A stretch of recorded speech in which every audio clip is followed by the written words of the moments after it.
Nation में मैं हूं आबिद हुसैन शेख। एनटीपीसी के सहयोग से शिवानंद पाटिल के हाथों जारी हुआ करोड़ों का अनुदान।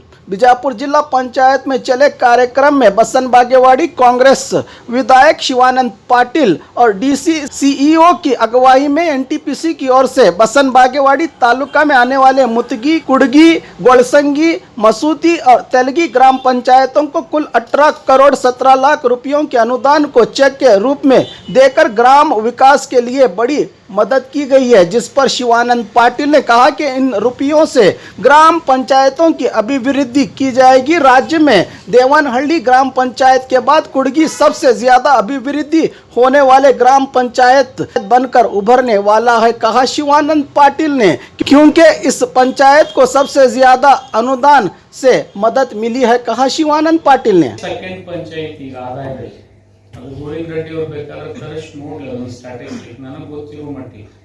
ಯಾಕಂದ್ರೆ ದೇವನಹಳ್ಳಿ ಗ್ರಾಮ ಪಂಚಾಯತಿ ಎಷ್ಟು ಆದಾಯ ಇದೆ ಅದನ್ನ ಬಿಟ್ರೆ ಕೂಡಿಗೆನೇ ಇನ್ಮೇಲೆ. ಬಟ್ ನೀವು ಬರೀ ದುಡ್ಡು ತಗೊಳಕ್ ಕೂಡಿಗೆ ಆಗ್ಬೇಡ್ರಿ. ಜಿಲ್ಲಾಧಿಕಾರಿಗಳು ಗೋವಿಂದ ರೆಡ್ಡಿ ಅವರು ಹೇಳದಂಗೆ ನೀವು ಅದನ್ನ ಒಂದು ಜನರಿಗೆ ತೋರಿಸ್ಬೇಕು, ಈ ಹಣ ಬಂದಿದ್ದು ಒಳ್ಳೆ ಉಪಯೋಗ ಆಗಿದೆ ಅಂತ. ಅದನ್ನ ನೀವು ಮಾಡದೆ ಹೋದ್ರೆ ನಾನಾಗಲಿ ಜಿಲ್ಲಾಧಿಕಾರಿಗಳಾಗಿ ಪ್ರಯತ್ನ ಮಾಡಿದ್ದು ಗೋವಿಂದ ರೆಡ್ಡಿ ಅವರು ಪ್ರಯತ್ನ ಮಾಡಿದ್ದು ಪ್ರತಿಫಲ ಸಿಗೋದಿಲ್ಲ.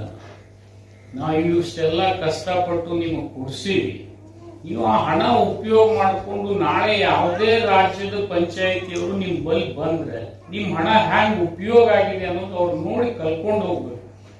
ನನಗನ್ನಿಸ್ತದೆ ಅಬ್ದುಲ್ ನಜೀರ್ ಸಾಹೇಬ್ರ ಒಂದು ಚಿಂತನೆ ಏನಿತ್ತು ಅದು ಎಲ್ಲಾದ್ರೂ ಇವತ್ತು ಪರಿಣಾಮಕಾರಿಯಾಗಿ ಜಾರಿಗೆ ಬಂದಿದ್ರೆ ಅದು ಕೂಡಿಗೆಯಲ್ಲೇ ಬರ್ಬೇಕು ಮೊದಲೇ. ನನ್ನ ಆ ರೀತಿ ನೀವು ಒಂದು ಆಕ್ಷನ್ ಪ್ಲಾನ್ ಮಾಡಬೇಕು.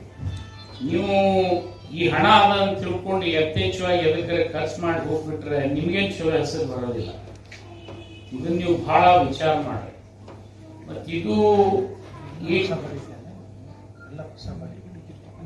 ಎಲ್ಲ ಹೊಸ ಬಾಡಿ ಎಲ್ಲ ಕ್ಲೀನ್ ಸ್ಲೇಟ್, ನೀವೆಲ್ಲರೂ ಹೊಸ ಇದೆಲ್ಲ ಪಾಪ ಹಿಂದಿನವ್ರು ಇದ್ದಾಗ ನಾವೆಲ್ಲ ಪ್ರಯತ್ನ ಮಾಡಿ ಅವ್ರ ಕಡೆ ಟ್ಯಾಕ್ಸ್ ಅಸೆಸ್ಮೆಂಟ್ ಮಾಡಿ ಹಿಂದಿನ ಎಲ್ಲ ಅಧ್ಯಕ್ಷರಿಗೂ ನಾನು ಕೃತಜ್ಞತೆ ಸಲ್ಲಿಸ್ತೀನಿ. ಯಾಕಂದ್ರೆ ಹಿಂದಿನ ಎಲ್ಲ ಅಧ್ಯಕ್ಷರು ನಾನು ಇದನ್ನ ಹೇಳದಾಗ ಅವರೇ ಪಾಪ ಬಂದು ಟ್ಯಾಕ್ಸ್ ಆಕರಣೆ ಮಾಡತಕ್ಕಂಥದ್ದಕ್ಕೆ ಸಹಕಾರ ಕೊಟ್ಟಿದ್ರು. ಬಟ್ ಈಗ ಅವ್ರು ಮಾಡ್ಲಾಗ ನೀವು ತಿನ್ ಖಲಾಸ್ ಮಾಡ್ಬೇಡಿ. ನೀವು ಅದನ್ನ ಅವ್ರು ಮಾಡ್ಲಿಕ್ಕಿದ್ದನ್ನ ನೀವು ಬೆಳೆಸಿಟ್ಟು ಹೋಗ್ರಿ. ಅದಕ್ಕೆ ನಾನು ಯಾಕೆ ಹೇಳ್ತೀನಿ ಅಂದ್ರೆ ನಿಮಗಿಷ್ಟು ದೊಡ್ಡ ಹಣ ಬರ್ತಕ್ಕಂಥದ್ದು ಖಂಡಿತ ಸಾಧ್ಯ. ಬಿಜಾಪುರ ಮುನ್ಸಿಪಾಲಿಟಿ ಬರೋದಿಲ್ಲ ಇಷ್ಟು ಹಣ, ನಿಮಗ್ ಬಂದದ್ದು ನಿಮ್ ಗ್ರಾಮ ಪಂಚಾಯತಿ. ಇದನ್ನ ತಲೆಯಲ್ಲಿ ಇಟ್ಕೊಳ್ರಿ. ಯಾಕಂದ್ರೆ ಇದು ಬಹಳ ದಿವಸದ ಪರಿಶ್ರಮದ ಪ್ರತಿಫಲ. ಬಹಳ ಜನರಿಗೆ ಇದು ಬರುದಿಲ್ಲ ಅಂತ ಹೇಳ್ತಿದ್ವಿ. ಎಷ್ಟೋ ಜನ ಹೇಳಿದ್ರು ಇದೇನ್ ಬರ್ತದ್ರಿ ಅಂತ ಹೇಳಿ. ನಾವು ಏನೋ ಒಂದು ಪ್ರಯತ್ನ ಮಾಡಿ ಆಗಿನ ಎಲ್ಲ ಸಿಒಗಳು, ಜಿಲ್ಲಾ ಪಂಚಾಯತ್ ಡಿಸಿಗಳು ನಾವು ಅವಾಗ ಮಾಡಿರ್ತಕ್ಕಂಥದ್ದು ನೋಡಿದ್ರೆ ಒಂದೇನೋ ಒಂದು ಪ್ರತಿಫಲ ಬಂತು. ಇವತ್ತು ನಾನು ವಿಶೇಷವಾಗಿ ನಿಮ್ಮೆಲ್ಲ ವತಿಯಿಂದ NTPC ನಾನು ಕೃತಜ್ಞತೆಯನ್ನು ಸಲ್ಲಿಸ್ತೇನೆ. ಯಾಕಂದ್ರೆ ಅವರು ವಾಲಂಟಿಯರ್ ಆಗಿ ಟ್ಯಾಕ್ಸ್ ಕೊಟ್ಟರು. ಇಲ್ಲದೆ ಇದ್ರೆ ಕಾನೂನಿನಲ್ಲಿ ಅವಕಾಶ ಇದೆ ಅವ್ರಿಗೆ ಅಪೀಲ್ ಮಾಡ್ಕೊಳ್ಳಿಕ್ಕೆ. ಅವ್ರು ರಡ್ಡಿಯವ್ರ ಬಳಿ ಅಪೀಲ್ ಮಾಡಿಕೊಂಡ್ರು. ಅವರು ಅಪೀಲನ್ನ ನ್ಯಾಯಯುತವಾಗಿ ಡಿಸ್ಚಾರ್ಜ್ ಮಾಡಿದ್ರು. ಅವ್ರಿಗೆ ನಾವು ಎಷ್ಟೇ ಕೃತಜ್ಞತೆ ಹೇಳಿದ್ರು ಕಡಿಮೆ. NTPC ಬಂದ್ ಏನ್ ಲಾಭ ಅನ್ನೋದು ಇವತ್ತು ರಾಜ್ಯಕ್ಕೆ ಗೊತ್ತಾಯ್ತು. ಈ ಪಂಚಾಯತಿಗೆ ಟ್ಯಾಕ್ಸ್ ಬರ್ತಾ ಇದೆ. NTPC ಬಂದ್ ಏನೂ ಆಗಲಿಲ್ಲ, ಬರೀ ನಮ್ಗೆ ಫೈರಿಂಗ್ ಮಾಡಿದ್ರು ಅಂತ ಹೇಳಿ ಬಹಳ ಜನರ ಮನಸ್ಸಿನಲ್ಲಿ ಇತ್ತು. ಆ ನೋವು ಇವತ್ತು ಹೋಯ್ತು. क्योंकि कई दिनों पहले एक बार फायरिंग हुआ था, तुमको मालूम है. So there was a blame on NTPC, but at least people can recognize now that NTPC is paying huge amount as a tax source. So ಅದು ನೀವು ತಿಳಿಸ್ಬೇಕು. इन और एक मेरा निवेदन है सर आपसे, क्योंकि NTPC के जॉब इश्यू में थोड़ा कॉन्फ्लिक्ट है. Somehow you have to sort it out. Otherwise, the local people, if they doesn't get the job opportunity, they will blame on us. ಅದರಿಂದ ನಮಗೆ ಏನ್ ಲಾಭ ಅಂತ ಹೇಳಿ ಬಹಳ ಜನರ ಮನಸ್ಸಿನಲ್ಲಿ ಒಂದು ದೂರ ಆಯ್ತು. ನಿಮಗೆ ಒಂದಂತರೂ ಇವತ್ತು ಮನವರಿಕೆ ಆಯ್ತು. ಈ NTPC ಬರೋದ್ರಿಂದ ನಿಮ್ಮ ಸ್ಥಳೀಯ ಸಂಘ ಸಂಸ್ಥೆಗಳಿಗೆ ಒಂದು ಆದಾಯದ ಮೂಲ ಸೃಷ್ಟಿಯಾಯಿತು. ಈ ಆದಾಯ ಇರದೇ ಇದ್ರೆ ನೀವು ಯಾವುದೇ ಕೆಲಸ ಮಾಡ್ಲಿಕ್ಕೆ ಆಗೋದಿಲ್ಲ.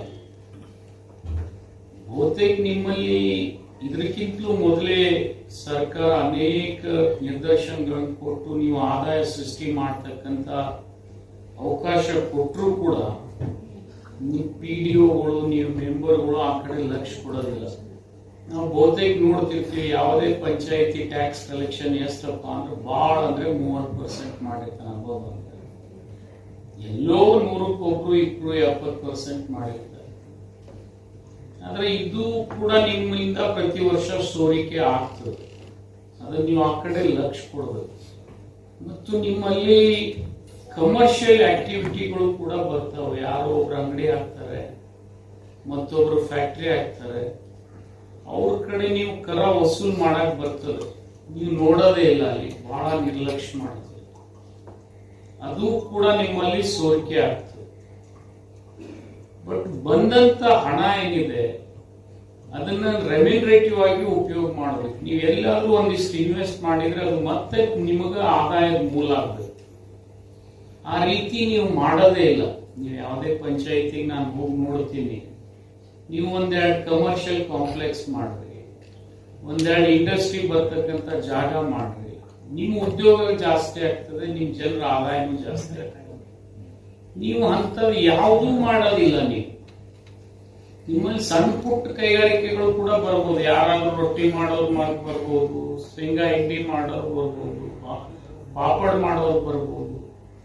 ನಿಮ್ಗೆ ಲೀಸಲ್ ಪಾಪಡದ ಒಂದು ಇತಿಹಾಸ ಹೇಳಿದ್ರೆ ಬರೋ 400 ಹೆಣ್ಮಕ್ಳು ಶುರು ಮಾಡಿ ಇವತ್ತು 400 ಕೋಟಿ ವ್ಯವಹಾರ ಮಾಡ್ತಾರೆ ಮುಂಬೈದಲ್ಲಿ. ನೀವು ಅಂಥವು ತರ್ತಕ್ಕಂಥ ಅವಕಾಶ ನಿಮ್ಗಿದೆ. ಈಗ ನೀವು ಕೂಡಿಗೆಯವರೇ ಒಂದು ಒಳ್ಳೆ ಎಲಿ ಮಾರ್ಕೆಟ್ ಮಾಡ್ಬೇಕು. ಇಡೀ ರಾಜ್ಯದೊಳಗೆ ಯಾವ್ದು ಎಲಿ ಮಾರ್ಕೆಟ್ ಇಲ್ಲ. ನೀವು ಕೂಡಿಗಿನಲ್ಲೇ ಬಹಳ ಎಲಿ ಬೆಳೀತಕ್ಕಂಥದ್ದು. ಎಲಿ ಬೆಳಿತೀವಿ ಫೇಮಸ್ ಬೆಳೆದಲ್ಲಿ ಅಂತ ಹೇಳ್ತೀವಿ. ಬಹಳ ಚೆನ್ನಾಗಿ ಬೆಳೆದಲ್ಲಿ ಬೆಳೀತಾರೆ. ಬಟ್ ಅವ್ರು ಮಾರ್ಕೆಟೇ ಮಾಡ್ತಾ ಇಲ್ಲ. ನಾವು ಅವ್ರಿಗೆ ಹೇಳಿದ್ವಿ ಒಂದು APMC ಜೊತೆ ನೀವು ಕ್ಲಬ್ ಮಾಡ್ಕೊಂಡು ಒಂದು ಮಾರ್ಕೆಟ್ ಮಾಡ್ರಂದ್ರೆ ಒಂದು 4 ಎಕರೆ 2 ಎಕರೆ ಜಾಗ ತೆಗೆದ್ರೆ ಅವ್ರು ಭಾರಿ ದೊಡ್ಡ ಮಾರ್ಕೆಟ್ ಮಾಡ್ಬೋದು. ಅದು ರೋಡ್ ಮೇಲೆ ತೊಳೆದು ಹೈಜೆನಿಕ್ ಕಂಡೀಷನ್ಸ್ ಕೂಡ ನೋಡೋದಿಲ್ಲ. ಎಲ್ಲೋ ಹಳದ ನೀರು ಹರಿತಿರ್ತದೆ, ಅಲ್ಲೇ ತೊಳಿತಿರ್ತಾರೆ. ಆ ರೀತಿ ನೀವು ಮಾಡಬಾರ್ದು. ನಿಮ್ದಿದು ಮೂಲ ಉತ್ಪನ್ನ. ಕೂಡಿಗೆಗೆ ಎಲೆ ಬೆಳ್ಳಿ ಭಾರಿ ಮಾಡ್ತಾರೆ. ಗೊಳಸಂಗಿಯವರು ಉಳ್ಳಾಗಡ್ಡಿ ಮಾಡ್ತಾರೆ ಸರ್. ಇಡೀ ರಾಜ್ಯದೊಳಗೆ ಭಾರಿ ಉಳ್ಳಾಗಡ್ಡಿ ಅವರು. ನೀವು ಅದನ್ನು ನೀವು ಗೊಳಸಂಗಿಯವರು ಉಳ್ಳಾಗಡ್ಡಿ ಮಾಡ್ಬೋದು. ನೀವು ಕೂಡಿಗೆಯವರು ಎಲ್ಲಿ ಬೆಳೆಯಲ್ಲಿ ಮಾಡಿದ್ರೆ ಅವರು ಉಳ್ಳಾಗಡ್ಡಿ ಮಾಡ್ಬೋದು. ಜೊತೆಗೆ ಇನ್ನೊಂದು ಪಂಚಾಯತಿ ಮೂತಿಗೆಯವರು ಮಸೂತಿಯವರು ನೀವು ಏನೇನ್ ಮಾಡ್ತೀರಿ ನಿಮಗ್ ಬಿಟ್ಟಿರಿ. ನೀವೆಲ್ಲ ನೋಡ್ಕೊಂಡು ಈ ಹಣ ನಿಮ್ದು ಮತ್ತು ನಾವು ಆ ಗೊಳಸಂಗಿಯಲ್ಲಿ ಆ ಕನಸನ್ನ ನಾವು ಈಡೇರಿಸಿದ್ದೇವೆ. ಪಾಳುತ್ತಿದ್ದ ಸುಮಾರು ಬಾವಿಗಳನ್ನ ನಾವು ಹೂಳು ತೆಗೆದು ಇಡೀ ಊರಿಗೆ ನೀರಿನ ಸೌಕರ್ಯವನ್ನ ಬಗೆಹರಿಸಿದ್ದೇವೆ. ನೀರು ಈಗ ಎಷ್ಟಾಗ್ತಾ ಇದೆ ಅಂದ್ರೆ ನಮ್ಗೆ ವಾಟ್ಸಪ್ ಬರ್ತದೆ, ನೀರು ಪೋಲ್ ಆಗ್ತಾ ಇದೆ ಅಂತ ಹೇಳಿ. ಅದನ್ನ ಪೋಲ್ ಆಗೋದನ್ನ ನಿಲ್ಲಿಸಿ ಅಂತ ಪಂಚಾಯತಿಗೆ ಕಂಪ್ಲೇಂಟ್ ಮಾಡ್ತಾ ಇದ್ದಾರೆ. ಈಗ ಆ ತರ ನೀರಿನ ಸೌಕರ್ಯವನ್ನ ನಾವು ಈಡೇರಿಸಿದ್ದೇವೆ. ಅದಕ್ಕಾಗಿ ನಮಗೆ ಇನ್ನೇನ್ ಬೇಕಪ್ಪ ಅಂದ್ರೆ ರಸ್ತೆ ಮತ್ತು ಚರಂಡಿ ವ್ಯವಸ್ಥೆ ಆಗ್ಬೇಕಾಗಿದೆ. ಅದರಲ್ಲಿ ಇಡೀ ನಮ್ಮ 5 ಗ್ರಾಮ ಪಂಚಾಯತಿಗಳು NTPC ಅಲ್ಲಿ ಆ 5 ಗ್ರಾಮ ಪಂಚಾಯತಿಗಳ ಒಂದು ಒಕ್ಕೂಟ ಮಾಡಿ ನಮಗೆ ಅದಕ್ಕೆ ಸಪರೇಟ್ ಆಗಿ ತರಬೇತಿಯನ್ನ ಕೊಟ್ಟು ಆ 5 ಗ್ರಾಮ ಪಂಚಾಯತಿಗಳು ಒಂದು ಆದರ್ಶ ಗ್ರಾಮ ಪಂಚಾಯತಿಗಳು ಆಗ್ಬೇಕು. ಆ ನಿಟ್ಟಿನಲ್ಲಿ ಪ್ರಯತ್ನ ಮಾಡ್ಬೇಕಂತ ನನ್ನ ರಿಕ್ವೆಸ್ಟ್. Okay, thank you. ನೀರು ಯುಟಿಲೈಸ್ ಮಾಡ್ತಾ ಇದ್ದೇವೆ, ಬಟ್ ಅದ ನೀರು ದುರುಪಯೋಗ ಆಗ್ತಾ ಇದೆ, ನಮ್ಮ ಕಡೆಯಿಂದ ಕಂಟ್ರೋಲ್ ಆಗ್ತಾ ಇಲ್ಲ. ಆ ನಿಟ್ಟಿನಲ್ಲಿ ಸ್ವಲ್ಪ ದಯವಿಟ್ಟು ನಾವು ಏನಾದ್ರೂ ಮಾಡಿದ್ರಿ. ಹೌದು ಸರ್, ಅಷ್ಟು ನೀರಿದೆ ನಮ್ಮಲ್ಲಿ, ಅದನ್ನ ಗಟರಕ್ಕೆ ಹರಿಸ್ತಾ ಇದ್ದೇವೆ. ಈಗ ಆ ತರ ಇದೆ. ಇದಾಗಿದ್ದು ಅವನ್ನ ಉದ್ಯೋಗ ಫ್ಯಾಕ್ಟರಿಯಲ್ಲಿ ಊರು ತೆಗೆದು ಅದನ್ನ ರೀಜನರೇಷನ್ ಆಗಿಬಿಟ್ಟು ಸರ್ ಡಿಸಿಲ್ಟಿಂಗ್ ಮಾಡಿ ಘಟಕಗಳನ್ನು ಸಹ ಇದರಲ್ಲಿ ನೀವು ಸಣ್ಣ ಸೈಜ್ ದೊಡ್ಡ ಸೈಜ್ ಯಾವ ಮಟ್ಟದ ಬೇಕು ಅನ್ನೋದನ್ನ ಪ್ಲಾನ್ ಮಾಡ್ಕೊಳ್ರಿ. JJMK ನೀರೇನ್ ಬರ್ತಾ ಇದೆ ಸರ್, ಅದು ನದಿಯಿಂದ ಈಗ ನಮ್ಮ ಊರಲ್ಲಿ ನೀರು ಇರೋದೇ ನಮ್ಮ ಊರಿಗೆ ಸಾಕಷ್ಟು ನೀರಿದೆ ಸರ್. ಬಟ್ ಅದನ್ನ ನಾವು ಉಪಯೋಗ ಮಾಡ್ಕಕ್ ಆಗ್ತಾ ಇಲ್ಲ ಸರ್. ಆ ಉದ್ದೇಶದಲ್ಲಿ ನಾನು ಹೇಳ್ತೇವೆ ಆರು ಪ್ಲಾಂಟ್ ಮಾಡಿಸೋದು. ನಮಸ್ಕಾರ. ಈ ಸಭೆ ಅಧ್ಯಕ್ಷರಂತ DC ಸಾಹೇಬರಿಗೆ, ನಮ್ಮ MLA ಸಾಹೇಬರಿಗೆ. ನಮ್ಮ MLA ಸಾಹೇಬರು ಪ್ರತಿಯೊಂದು ಫಂಕ್ಷನ್ದಾಗ ಒಂದೊಂದು ಮಾತು ಹೇಳ್ತಿದ್ರು. ನಮ್ಮ ಕರ್ನಾಟಕದಾಗ ಯಾವುದೇ ಒಂದು ಪಂಚಾಯತಿ ಐತಂದ್ರೆ ಶ್ರೀಮಂತ ಪಂಚಾಯತ್ ಒಂದು ಕೂಡಿಗೆ ಅಂತ ಹೇಳಿ. ಅದು ಇವತ್ತು ಎಲ್ಲರೂ ಕನಸೊಂದು ಇದಾಗ್ತಾ ಇದೆ. ಅದಕ್ಕೆ ನಮ್ದೊಂದು ಕನಸು, ನಾವು ಎಲ್ಲ ಪಂಚಾಯತ್ ಸದಸ್ಯರದೊಂದು ಕನಸು ಅಂತಂದ್ರೆ ನಮ್ಮ ಪಂಚಾಯತ್ ಒಂದು ಮಾದರಿ ಪಂಚಾಯತಿಯಾಗಿ ಇಡೀ ಕರ್ನಾಟಕದಾಗೆ ಒಂದು MLA ಸಾಹೇಬರದೊಂದು ಮಾರ್ಗದರ್ಶನದಲ್ಲಿ ಇದೊಂದು ಮಾದರಿ ಪಂಚಾಯತ್ ಆಗ್ಬೇಕಂತ ತಿಳಿಸಿ ನಮ್ದೊಂದು ಆಸೆ ಐತೆ. ಅದಕ್ಕೆ ಎಲ್ಲರೂ ನಾವು ಸಪೋರ್ಟ್ ಮಾಡಿ ನಮ್ದೊಂದು ಇದು ಮಾಡ್ಬೇಕಂತ ಹೇಳಿ ನಂಗೆ. ಈ ಸಭೆಯ ಅಧ್ಯಕ್ಷತೆಯನ್ನು ವಹಿಸಿದಂತ DC ಸಾಹೇಬರಿಗೆ ನಮಸ್ಕಾರ ಸಲ್ಲಿಸುತ್ತಾ, ನಮ್ಮ ಬಸವನಬಾಗೇವಾಡಿ ತಾಲೂಕಿನ ಶಾಸಕರಿಗೂ ನಮಸ್ಕಾರಗಳನ್ನು ಸಲ್ಲಿಸುತ್ತಾ ಹಾಗೂ ನನ್ನ ಹೆಸರು ವೆಂಕಪ್ಪ ರಾಮಲಿಂಗಪ್ಪ ಚನ್ಗೊಂಡ್ ಮಸೂತಿ ಗ್ರಾಮದಿಂದ NTPC ಕೂಡಿಗೆಯಲ್ಲಿ R&R ವಿಭಾಗದಲ್ಲಿ ವರ್ಕ್ ಮಾಡ್ತಾ ಇದ್ದೀನಿ. ಇವತ್ತಿನ ದಿನ ಒಂದು ನಮ್ಮ 5 ಗ್ರಾಮಗಳು ಒಂದು ಮಾದರಿ ಗ್ರಾಮ ಆಗಾಕ ಭಾಳ ಒಂದು ಅವಕಾಶ ಕೂಡಿ ಬಂದಂಥ ದಿನ ಅಂತ ಹೇಳಕ್ಕೆ ಇಚ್ಛೆ ಪಡ್ತೀನಿ.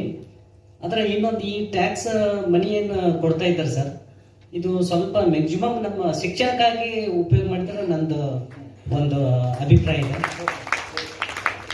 ಇನ್ನೊಂದು ಮಾತಂತಂದ್ರೆ ಇದು ಕೊಟ್ಟಂತ ಟ್ಯಾಕ್ಸ್ ಮನಿ 1 ರೂಪಾಯಿನೂ ಕೂಡ ಹಾಳಾಗದಂತೆ ಒಂದು ಅಭಿವೃದ್ಧಿಗೆ ಉಪಯೋಗ ಆದ್ರೆ ಇಲ್ಲಿ ಸ್ವಾರ್ಥಕತೆ ಆಗ್ತದೆ. NTPC ಅವರು ಟ್ಯಾಕ್ಸ್ ಕೊಟ್ಟಿದ್ದಕ್ಕಾಗಿ ಹೇಳ್ತಾ ನನ್ನ 2 ಮಾತುಗಳನ್ನು ಮುಗಿಸ್ತಾ ಇದ್ದೀನಿ.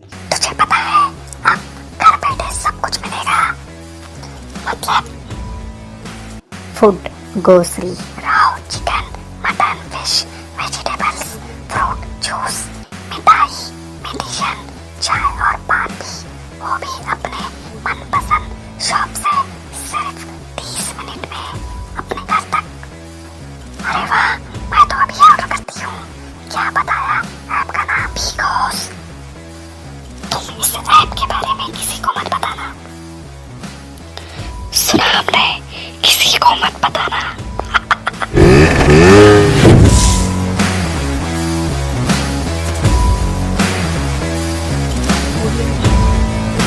बाघमारे हॉस्पिटल में औरतों से जुड़ी हर बीमारी के इलाज के साथ अब शुरू हो चुका है डिलीवरी। चाहे नॉर्मल हो या सिजेरियन, कम दामों में किया जाएगा। 24 घंटे माहिर डॉक्टरों की निगरानी में। अस्पताल का पता सखाफ रोज़ा 4 नंबर स्कूल के करीब, बीजापुर।